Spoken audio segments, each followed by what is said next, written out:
It's the Daily Doug. Hey y'all, welcome back to the Daily Doug. Thanks for being with me today as we finish out another week on the channel. You have arrived on a day where we are finishing up a full album reaction that we started a week ago. I am very excited to finish up So from Peter Gabriel, his fifth solo album. It celebrated earlier this week. It celebrated its 40th anniversary. So last Friday, we heard the first 4 songs from side 1. Today, we're going to hear the last 5 songs from side 2. And this is a musician that just keeps me coming back time and time again. There's just something about his intelligence, the color of his voice, the ups and downs of the melodies, the arrangements, the humanity, all of it just really make me feel comfortable while I am in his company and enjoying his music. So I'm going to start right in, y'all. Peter Gabriel is bringing us side 2 of So, and I have heard a few of these songs, but not all of them. As I said last week, this is a classic album, this fifth solo album from him, with that just catapulted him into the stratosphere as a commercially successful solo artist. And I've heard, of course, some of the songs, they're just iconic, but I have never listened to the entire album, and there's still a few of these that I've never heard. And as we get started, like last week, I'd be here for a long time if I listed every single musician that assisted on this album. I will say that the core group is Peter Gabriel on lead and backing vocals and keyboards. Tony Levin is on all things bass. David Rhodes is on all things guitars. Jerry Marotta and Manu Katché are all things drums and percussion.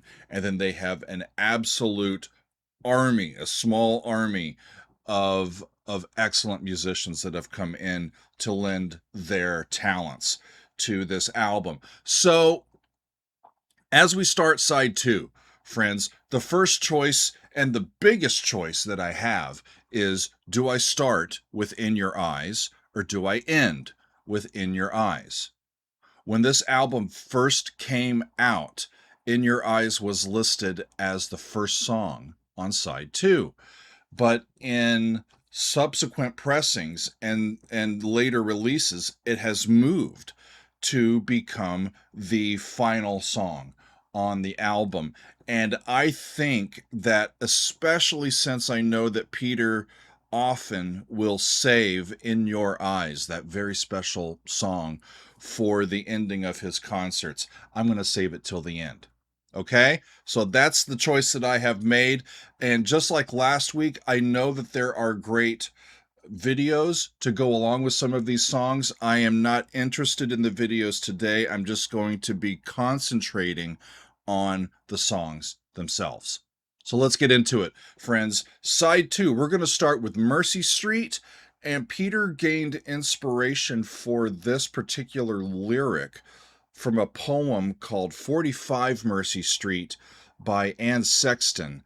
And while he was thinking about this song and coming up with this song, he was in Rio and he was musically into Brazilian sounds and Brazilian music. And so he went ahead and recorded it while he was in Rio, from what I read. So I don't know if it will have a Brazilian flair or not, but this is one of those songs that I really do not know, friends. So let's start out side 2 of So from Peter Gabriel with Mercy Street.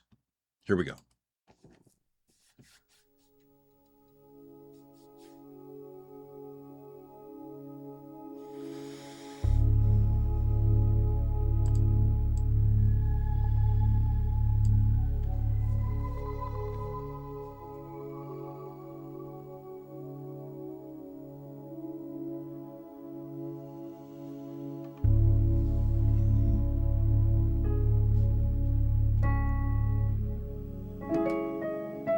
C sharp minor is what I hear.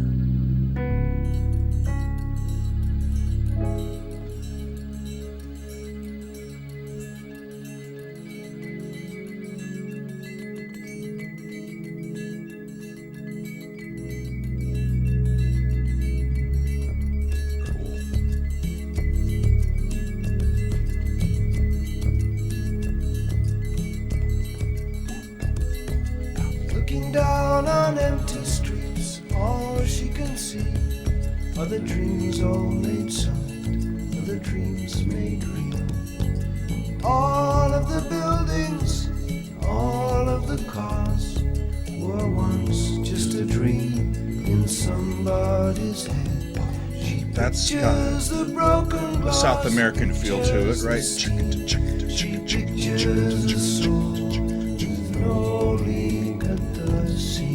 Take the boat out, wait until darkness. Let's take the boat out, wait until darkness comes. Nowhere in the corridors of pale green and gray.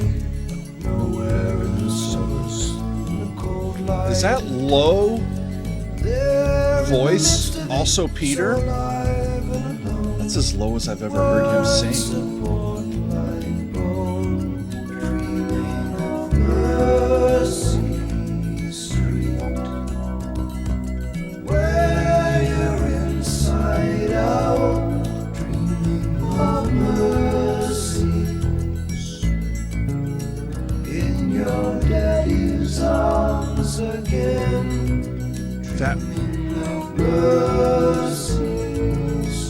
Beautiful. That percussion engine that's going on, it's got such flair. The pitched percussion aspect of it, it's like a prism that's luckily in the right key. That's cool.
That could be the end of the song, but there's another like minute and a half on this.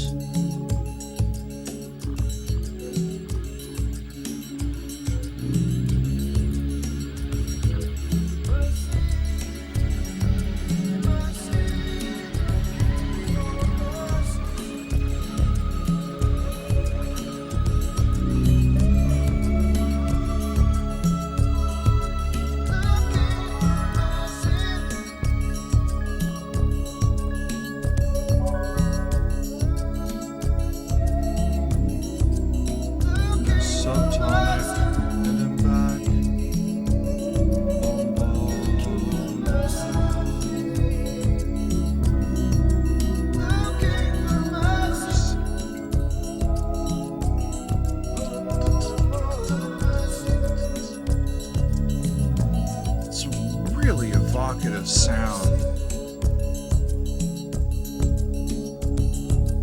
I'm with the father, he's out in the boat, riding the water, riding the waves on the sea.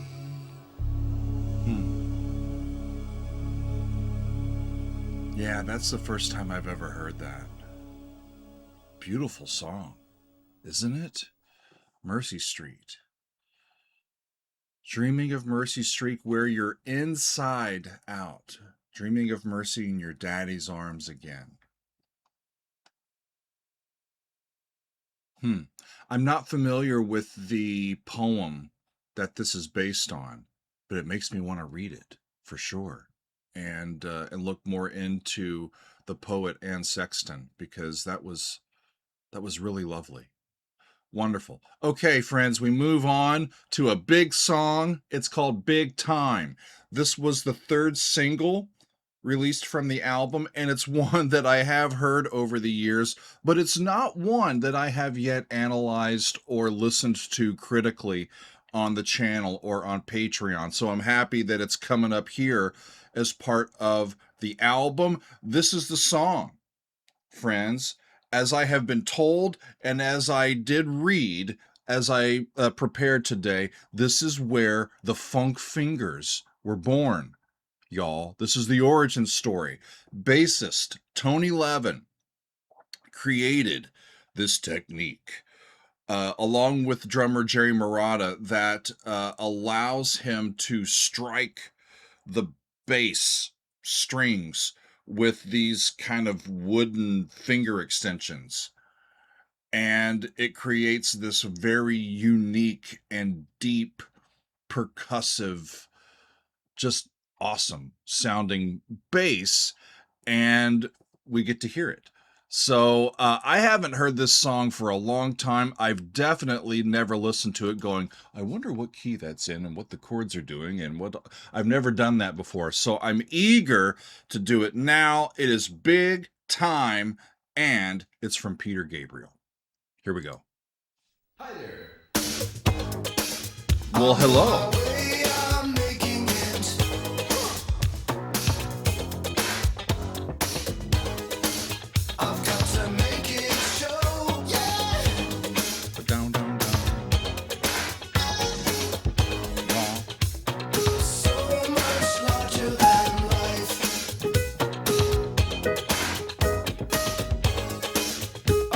G-sharp minor.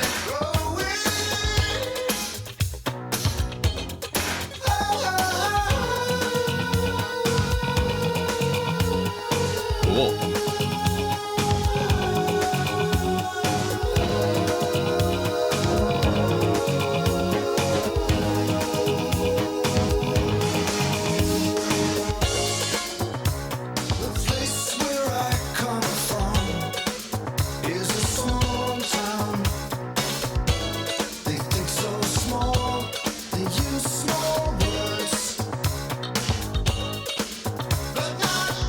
Almost sounds like a Prince track, doesn't it?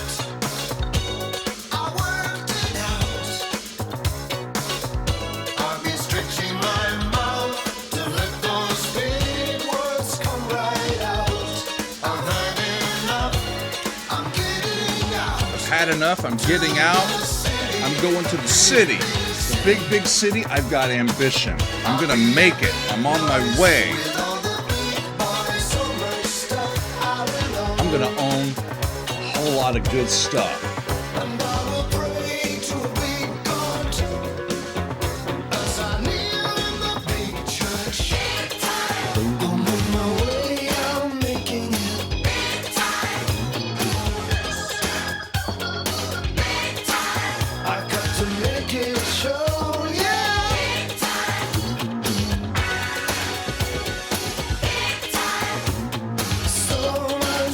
Than life. I'm gonna watch it grow.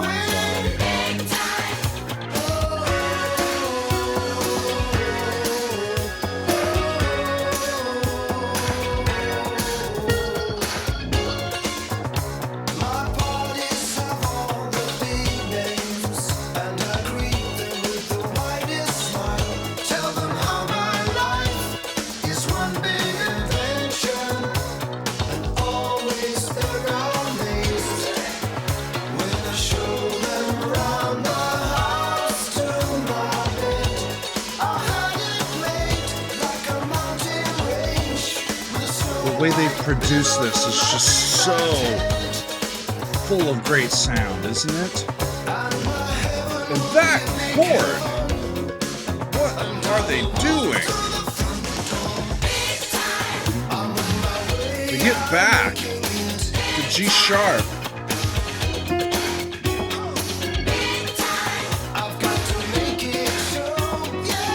And that's coming up from the regular 6 instead of flat 6 for G sharp minor. That should be what it is, but it's like Dorian mode.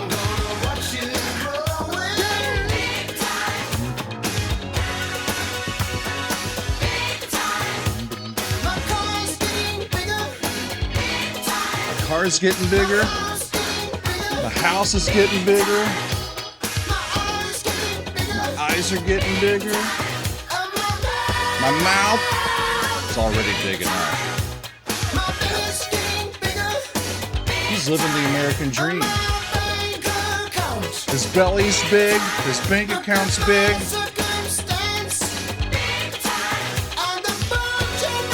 And the bulge in my big.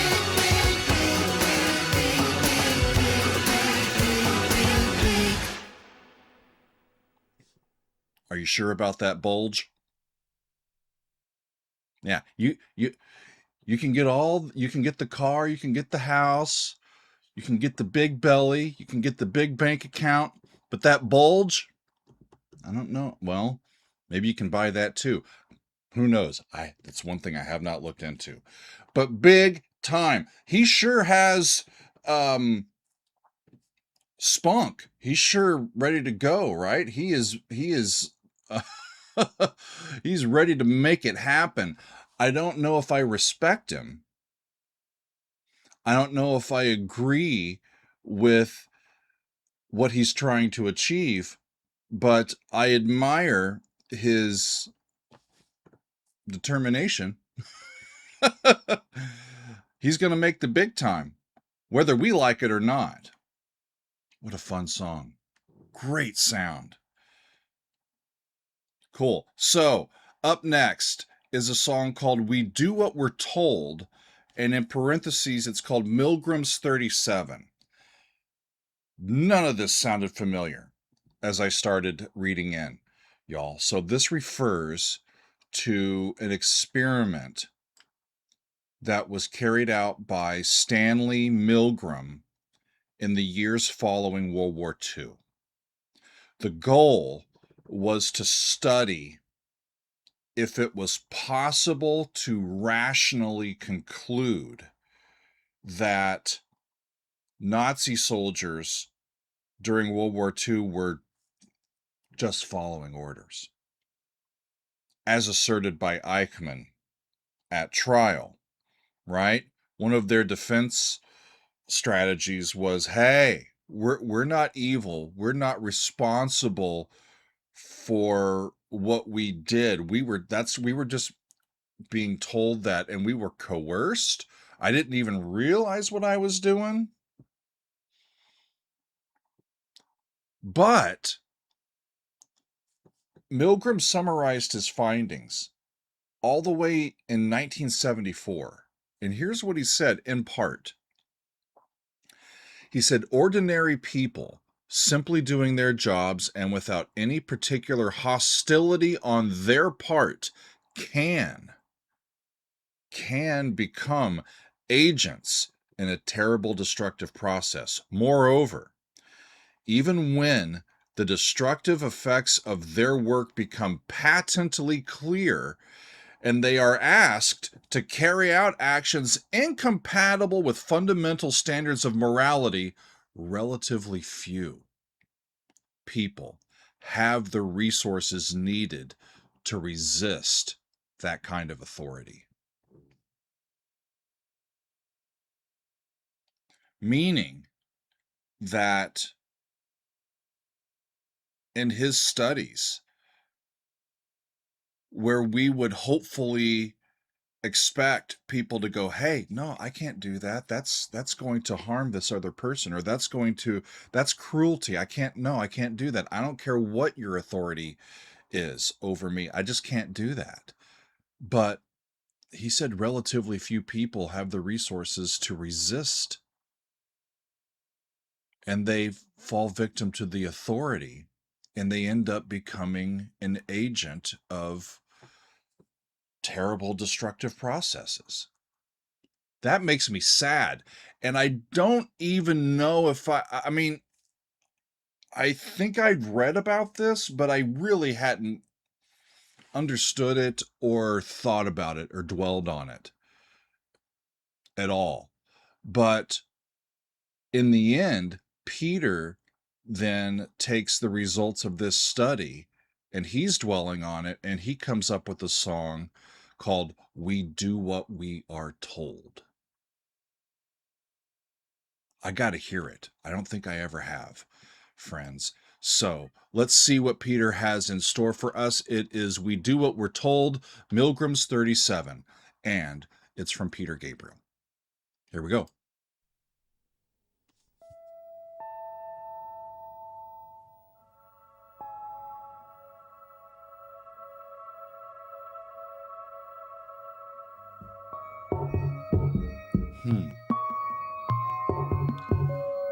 Man, his percussion choices are so unique.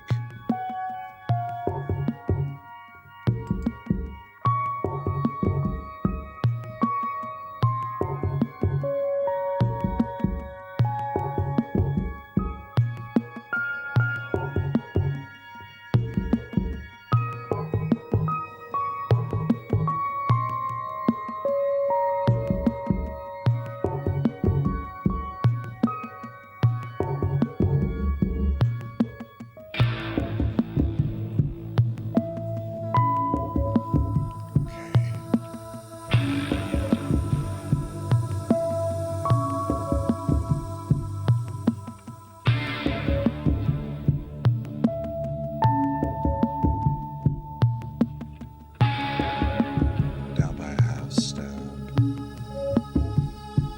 Pretty.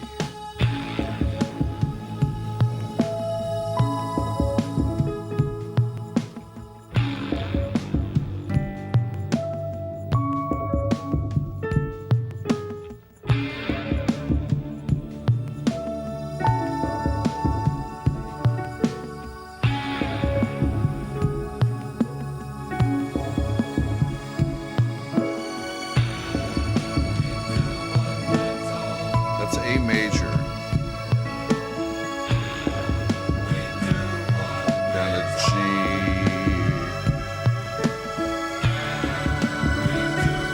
D major.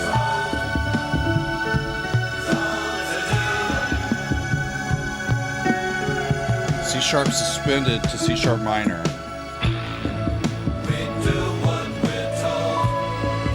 To A major. It's a major sound. They do what we're told.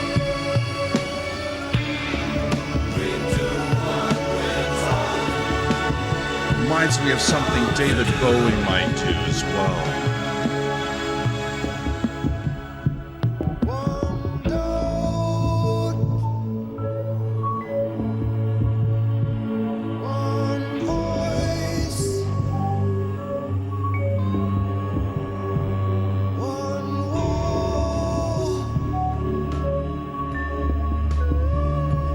one truth, one dream.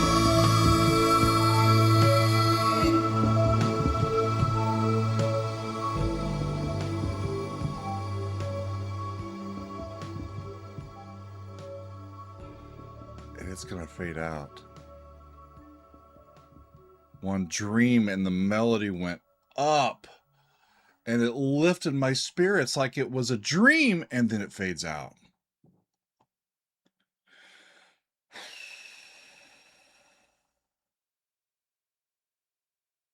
I wouldn't have reacted so palpably to that if I hadn't taken the time to read in and understand what the source material, what the inspiration really was. And in that context, it's painful almost. It's an elegy for shared humanity. The chorus, or just the words that he says, we do what we're told, we do what we're told, we do what we're told. And then at the very end, one doubt, one voice, one war, one truth, one dream.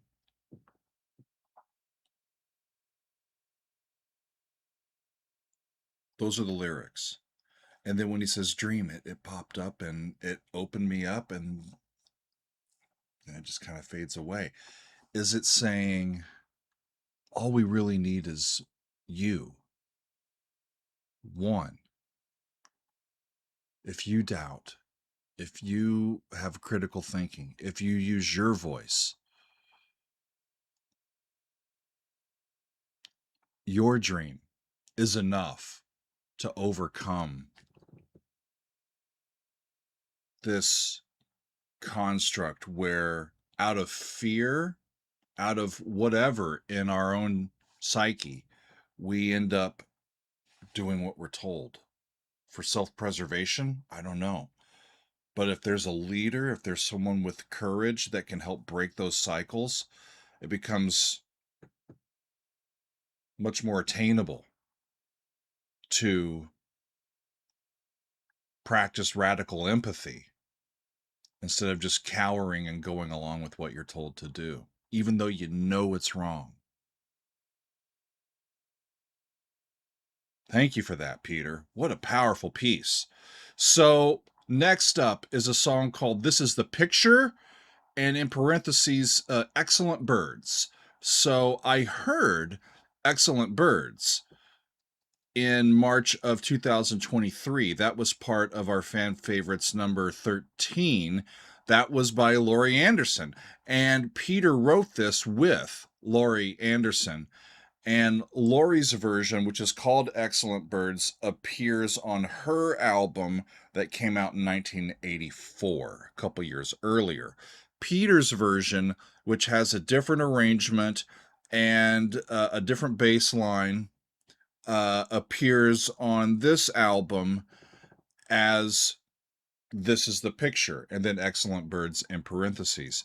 The reason why it was left off of early vinyl copies of the album is because they procrastinated in finishing it until right before the production deadline, and the huge first run of albums ended up going out without it. And so they weren't able to rectify that until the next big run of vinyl for the album. But it is included now as an official and proper song on the album. And I want to hear this version, which I have not yet heard previously. It is This Is the Picture, Excellent Birds, from Peter Gabriel. Here we go.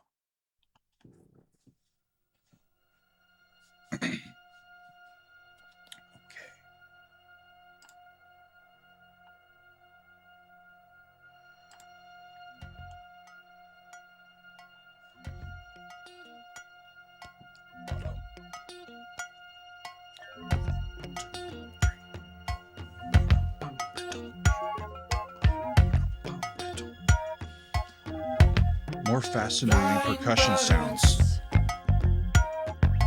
Excellent birds.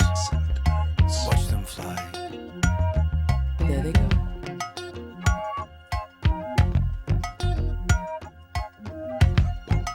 Falling snow.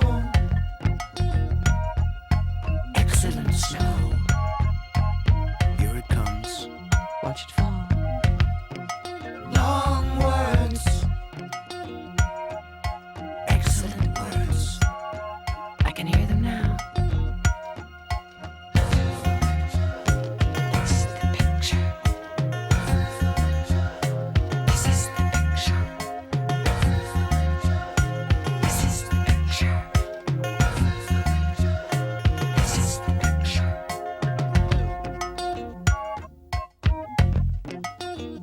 It's hard to really tell where they are. That's an F. I'm sitting by the window, watching the snow fall. kind of static over that F. I'm looking out, and I'm moving, turning in time, catching up, moving in. Jump up, and I can land on my feet. Look out! Look out.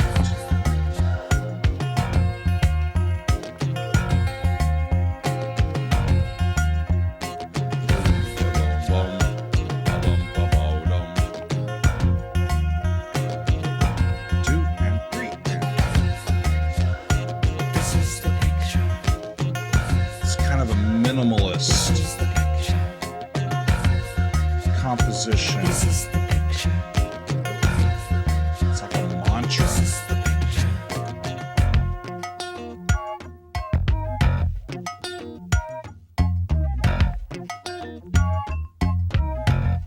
Two, three, four.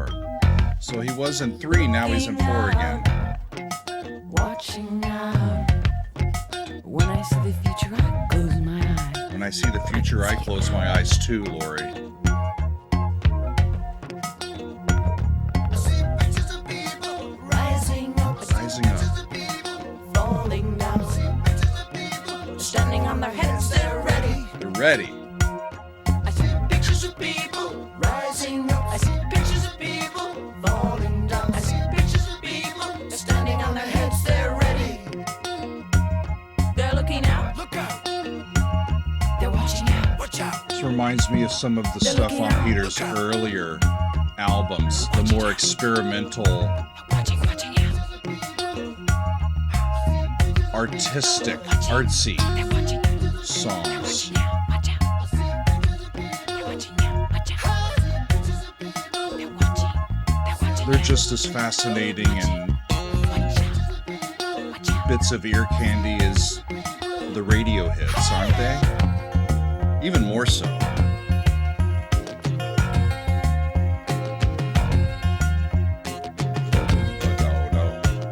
And a 2 and 3 and 1 and 2 and 3 and.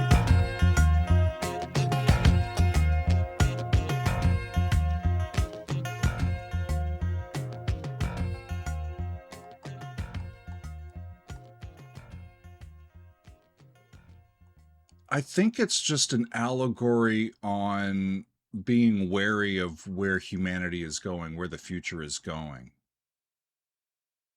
You know, there's the birds, watch them fly. There they go. There's the snow. It's excellent. Watch it fall. You know, we have a picture of what's going on. And when we look at the picture of people, the mirror that we hold up to society and we see the picture of humanity, it's one that we don't like. They're looking out. They're watching out. They're standing on their heads. They're ready. They're ready to level up. You know, it feels like we are ready as a society to really make the next step, and we're struggling to take that step because there's so many that are going, no, we don't want to leave where we are. Isn't this nice? Yeah, it's corrupt and there's all of this bad stuff, but isn't it nice for me here? I don't want to move. And everybody's like, no, we all need to take that step. That's what it feels like to me. And this is 40 years ago.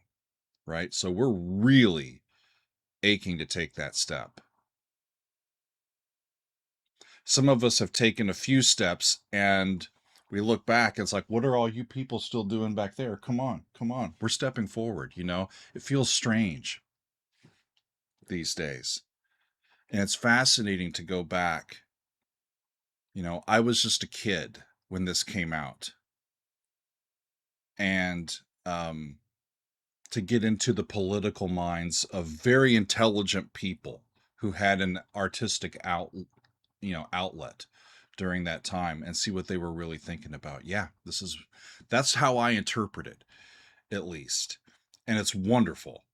And speaking of wonderful, friends, we've come to the ending song, and it's one of the better songs in the history of popular music, as far as I'm concerned. It's In Your Eyes, and I'm ready to hear it again with all of you. It, like I said at the beginning, it originally was the first song on side 2. Now it's listed as the last song on the album.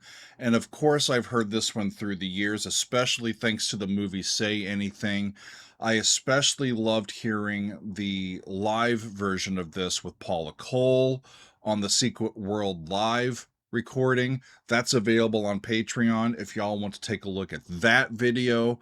This particular version, of course, features the singer Youssou N'Dour, who is from Senegal, and for many of us, it's one of our favorite songs of all time. So let's enjoy ourselves and finish out this wonderful album with Peter Gabriel and In Your Eyes. Here we go.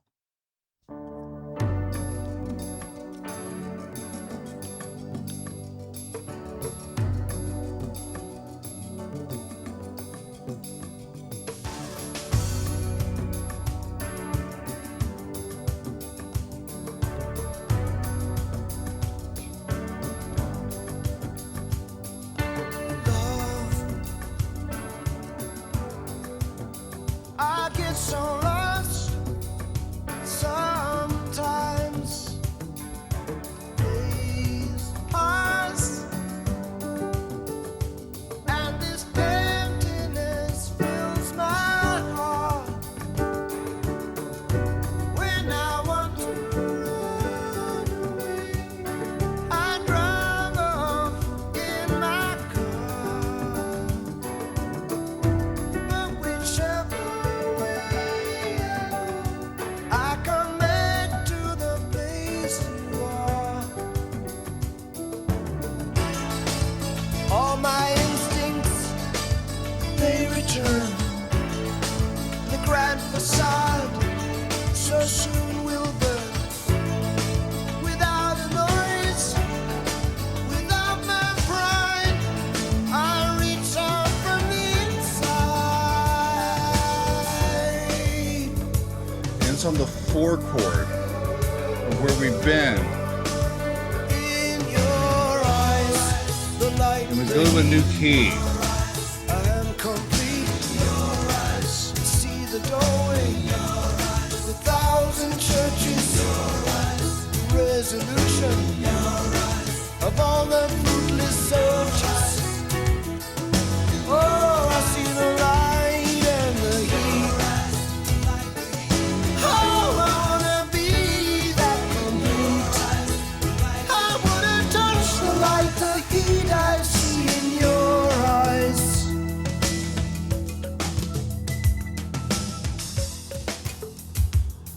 And again, he's using relatively common metrical structures in these songs. But I don't know if we get a traditional hi-hat, I don't like kick drum, to and see snare so much pain, groove the entire album. so much The waste, undergirding percussion and this and rhythm moment keeps slipping away. keeps it fresh, keeps it new. I get so tired working so hard for our survival. I get so tired working so hard for our survival. I look to the time with you. I look to the time with you to keep me awake and alive. Yeah, work-life balance. And all my instincts, they return. And the grand facade so soon will burn. Without a noise, without my pride, I reach out from the inside. Yeah, that's In your eyes, goes there. in your eyes, the light, the heat. I am complete. See the doorway,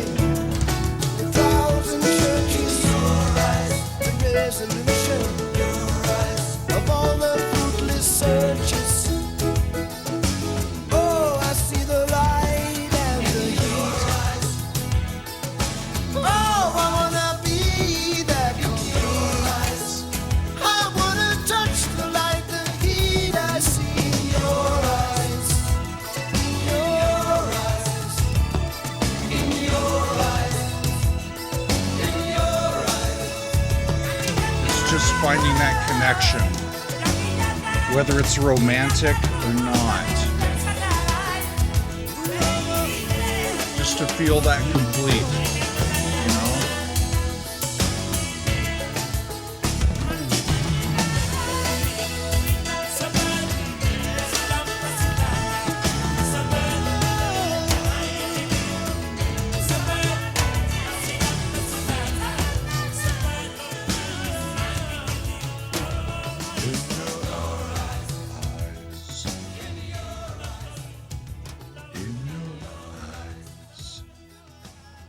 And it fades out.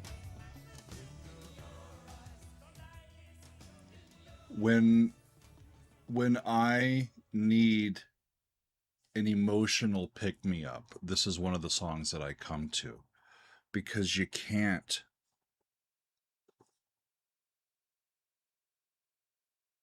make it through that song without smiling. At least I can't.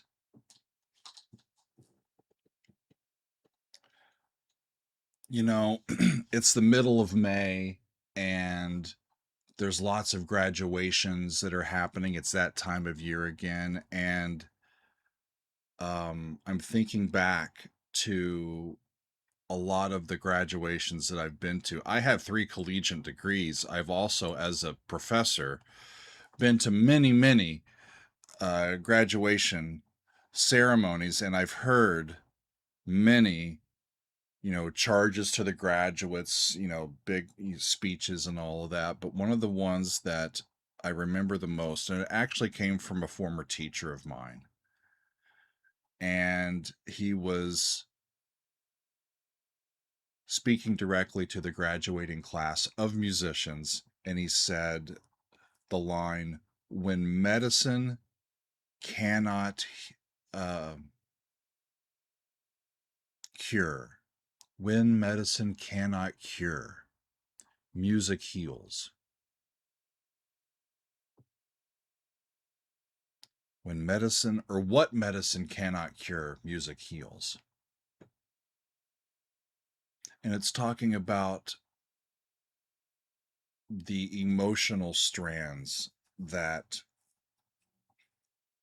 keep our consciousness in check, you know, that holds us, that gives meaning to all of the events of our lives. And for those of us that really love music and respond to the sound of it, I don't know where we would be or what we would be or who we would be without that presence in our lives. And that's a piece that very much helps me time and again. In your eyes. It doesn't matter who it is or what the circumstance is. In your eyes, the light, the heat, I am complete. I see the doorway to 1,000 churches, the resolution of all the fruitless searches. I see it. I feel it. And I want to be that complete. I want to feel that way. And I do it, and I can feel that way when I'm with you. And it's in that personal connection, eyeball to eyeball, that all of that can be communicated and understood. It's so powerful, isn't it? I'm glad I saved that for the end, because I don't know what I would have done after that, quite frankly, friends. So there you have it. So sides 1 and 2, side 2 today. What an album, celebrating its 40th anniversary this week. So where do I go next, friends? Where do I go next with Peter Gabriel? I have heard all of his recordings with Genesis, so don't worry about that. I've heard all of Melt, his 3rd album. Now I've heard this, all of his 5th album. I've heard Secret World Live. Do we go back to the beginning? Do we do Peter Gabriel 1? The next album after So is Us, one that I actually do have on vinyl, and that was released in September of 1992. And, well, maybe September. It's May now. By the time we get to September, it may be about the right time to come back to some Peter Gabriel on the channel. So maybe that would be a good reason for us to do us, but I'm up for whatever y'all want to do. And wherever you think I should go next, that is where I will go. But you can bet and bank on me continuing to come back to Peter Gabriel. I love his music. I love his artistry. I love his gifts that he offers us, and I'm happy to experience them and share my reactions with all of you. I thank you very much for your participation, for your support, and for hanging out with me while we've been listening to this classic Peter Gabriel album. That is going to be all for me today and this week, my friends. I thank you very much for joining me, and we will see you next time on another edition of The Daily Dog. It's the Daily Dog. Welcome to the Daily Dog.